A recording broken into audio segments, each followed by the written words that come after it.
My wife said, "My ex is joining us for Christmas dinner. Be mature about it."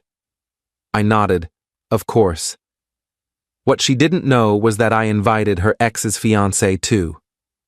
The dinner table turned into a scene nobody in my family will ever forget. I'm Derek, 29, and I've been married to my wife Vanessa for 3 years. This Christmas was supposed to be like every other, my parents hosting, my sister and her kids running around, good food, the usual family chaos. Until 2 weeks before the holiday, when Vanessa dropped a bomb that changed everything. We were in the kitchen on a Tuesday night. I was making pasta, she was scrolling through her phone, and out of nowhere she said, "So I invited Marcus to Christmas dinner at your parents' place." I stopped stirring. Marcus? Your ex? Marcus? Yeah, she said casually, not even looking up. He's going through a rough time and doesn't have family in the area. I thought it would be nice. Let me give you context. Marcus is Vanessa's ex-boyfriend from college. They dated for 3 years, broke up about 6 months before she and I met. She's always maintained they're just friends and that their relationship ended mutually. I've met Marcus exactly twice, once at a barbecue 2 years ago and once at a charity event last spring. Both times he was polite but had this weird energy around Vanessa, like they shared inside jokes I wasn't part of. "You invited your ex to my family's Christmas dinner without asking me first?" I said slowly. She finally looked up. "Derek, don't be insecure about this. Marcus and I are friends. That's it. And before you start, yes, I already told your mom and she said it was fine." That part stung. She'd gone to my mother before coming to me.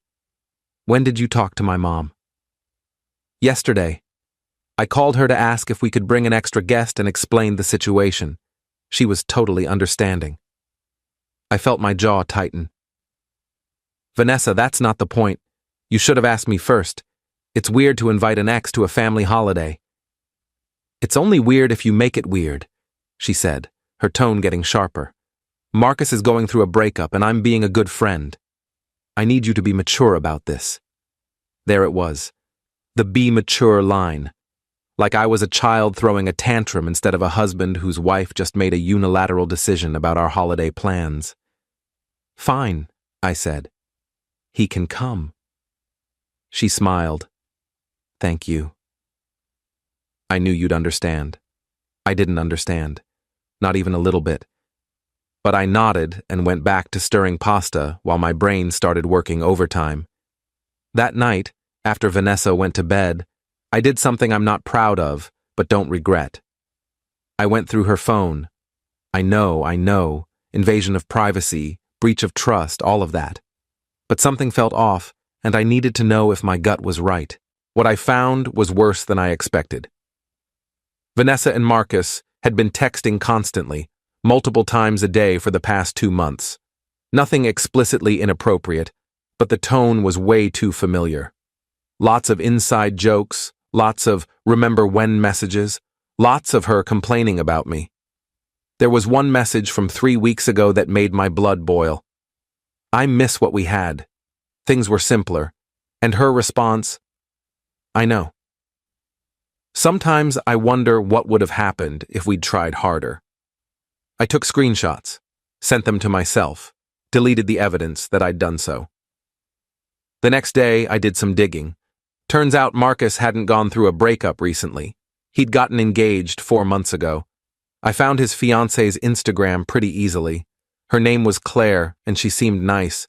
Lots of photos of her and Marcus hiking, at restaurants, looking happy. There was even a photo from Thanksgiving with the caption, "Grateful for this man and our future together." So, Vanessa had lied. Marcus wasn't going through a rough time. And if Claire didn't know her fiancé was spending Christmas with his ex-girlfriend, well, that seemed like information she deserved to have. I created a burner Instagram account and sent Claire a DM, kept it simple and factual. "Hi, Claire.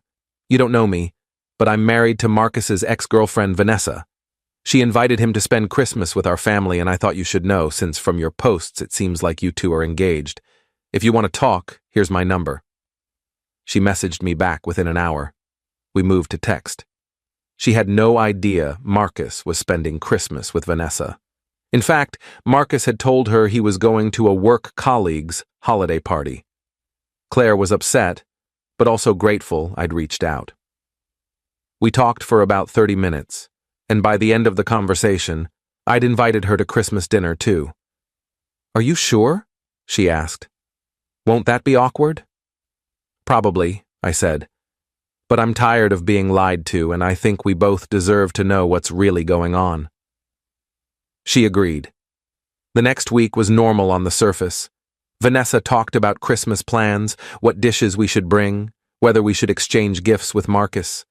That last part almost made me laugh. I just nodded along, playing the mature husband she wanted me to be. Christmas Eve, Vanessa was in a great mood. She kept texting Marcus about timing and logistics. I heard her on the phone with him that night, confirming he'd arrive at my parents' house around 2 p.m. She was practically giddy. Christmas morning, we opened presents at home before heading to my parents' place. Vanessa got me a watch I'd mentioned months ago. I got her a necklace. We smiled and kissed and pretended everything was fine. We arrived at my parents' house around 1 p.m. My mom had gone all out, full turkey spread, 3 types of potatoes, green beans, rolls, pies. My dad was watching football. My sister Lauren was wrangling her 2 kids.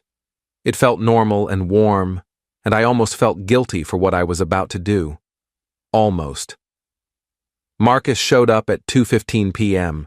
He brought wine and a charm that made my mom love him immediately. Vanessa lit up when he walked in, gave him a long hug that lasted about 3 seconds too long. I shook his hand firmly, smiled, and said, "Good to see you, man." "Thanks for having me," he said. "I really appreciate it." We all settled into the living room. Marcus fit right in, laughing at my dad's jokes, asking my sister about her kids. Vanessa kept finding excuses to sit next to him, to touch his arm when she laughed. I watched it all with a calm I didn't actually feel. At 2:45 p.m. the doorbell rang. "I'll get it," I said, standing up quickly. I opened the door to find Claire standing there in a red sweater, holding a bottle of wine, looking nervous but determined. "You must be Derek," she said. "Claire," I said warmly. "Thanks for coming. Come on in." I led her into the living room. The reaction was instantaneous. Vanessa's face went white. Marcus literally stood up so fast he knocked over his beer. "Claire?" Marcus said, his voice cracking. "What are you doing here?" "I was invited," Claire said calmly, looking at me. "Derek was kind enough to include me when he heard you'd be spending Christmas with your ex-girlfriend." The room went completely silent. My mom looked confused. My dad muted the TV. Lauren's eyes went wide. "Derek," Vanessa said slowly, standing up. "What is this?" "This is Claire," I said pleasantly. "Marcus's fiancée.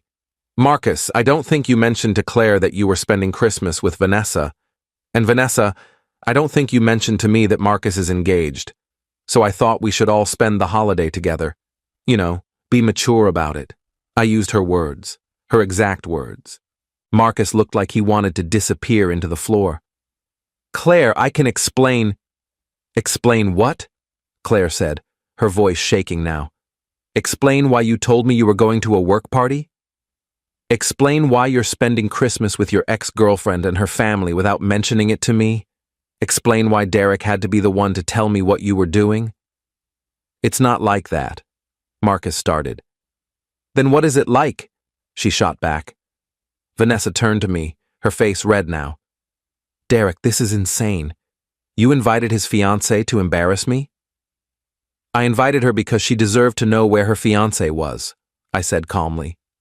"Just like I deserve to know that you've been texting your ex constantly and telling him you miss what you had." Her face went from red to pale. "You went through my phone?" "I did," I admitted. "And I found a lot of interesting conversations. Want me to share them with everyone?" My mom finally spoke up. "What on earth is happening right now? Lauren was recording on her phone. I didn't stop her.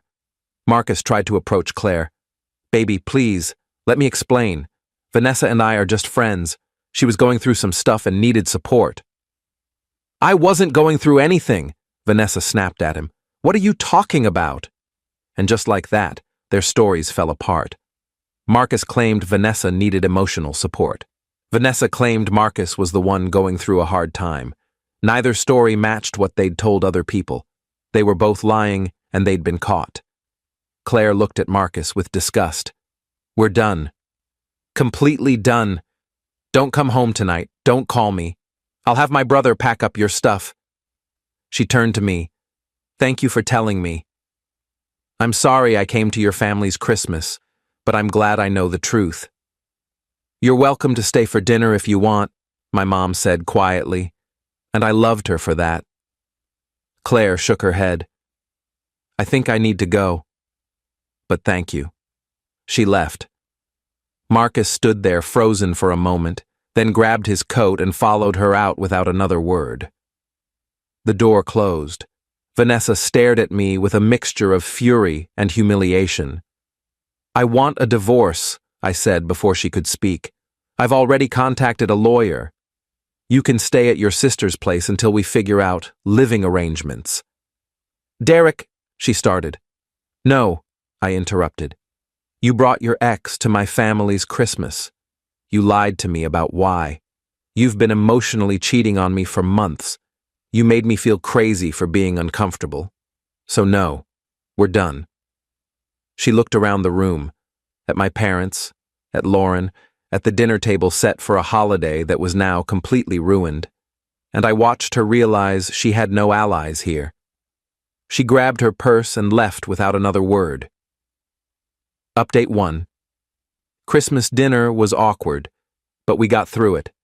My mom kept apologizing for not asking more questions when Vanessa called about bringing Marcus. My dad said I'd handled it well. Lauren told me the video had already been shared with our extended family group chat, and everyone was on my side. I stayed at my parents' house that night. Vanessa texted me 17 times, ranging from angry to apologetic to pleading. I responded to one, "Talk to my lawyer." The next day, I went back to our apartment with my dad and brother-in-law to pack essentials. Vanessa wasn't there, but she'd left a note on the kitchen counter. "I'm sorry. I never meant for any of this to happen. Can we please talk?" I threw the note away. Update 2. A week later, I met with my lawyer. I had the screenshots from Vanessa's phone, which my lawyer said would be helpful. I also had documentation showing I'd paid for most of our shared expenses, which mattered for asset division. Vanessa moved in with her sister. She tried to reach out through mutual friends, asking them to convince me to give her another chance. Most of our friends sided with me once they heard the full story. A few said I'd been dramatic with the Christmas ambush, but honestly, I don't care. Claire reached out to me a few days after Christmas. She thanked me again and confirmed she'd broken off the engagement. She said Marcus had tried to claim nothing physical happened between him and Vanessa, but the emotional affair was enough for her. She'd dodged a bullet, and so had I. Marcus apparently lost it after the breakup. According to mutual friends, he blamed Vanessa for ruining his relationship, and Vanessa blamed him for ruining her marriage. They're both right. Final update. It's been 2 months since Christmas. The divorce is moving forward smoothly because Vanessa doesn't want to fight it. I think she's embarrassed and just wants it over with. We're selling the apartment and splitting assets 60-40 in my favor since I paid for most of it. I've been staying with my parents while I look for a new place. It's been good. Lots of family dinners, game nights with my sister, quiet time to process everything. Vanessa sent me a long email last week. She apologized for everything, said she'd been confused and made terrible choices, that she never physically cheated but understood why I felt betrayed. She asked if someday we could be friends. I didn't respond. Maybe someday I'll feel differently, but right now, I just want her out of my life. Claire and I got coffee last week. Not romantic, just two people who went through similar things comparing notes. She's doing well, starting therapy, focusing on herself. She thanked me again for reaching out and said if I'd stayed quiet, she might have married someone who would have kept choosing his ex over her. As for me, I'm doing okay. Some days are harder than others. I miss being married, but I don't miss being married to someone who didn't respect me. My family keeps joking that I won Christmas, and honestly, they're not wrong. That dinner table scene will be talked about for years. My mom already said next Christmas I get to approve all guests. Edit 1. People keep asking if I feel bad about ambushing them on Christmas. Honestly, number. They chose to lie and sneak around. I just chose the timing of when the truth came out. If they didn't want to be embarrassed in front of family, they shouldn't have done embarrassing things. Edit 2. Lauren's video didn't go viral or anything, but it's definitely been shared around our extended family and friend groups. Vanessa's mortified. Marcus apparently deleted all his social media. Claire is living her best life from what I can see on Instagram. Edit 3. Someone asked what my dad said when it all went down. After Vanessa left, he came over, put his hand on my shoulder, and said, "Son, that was the most interesting Christmas we've ever had." Well done. Coming from my dad, that's basically a standing ovation.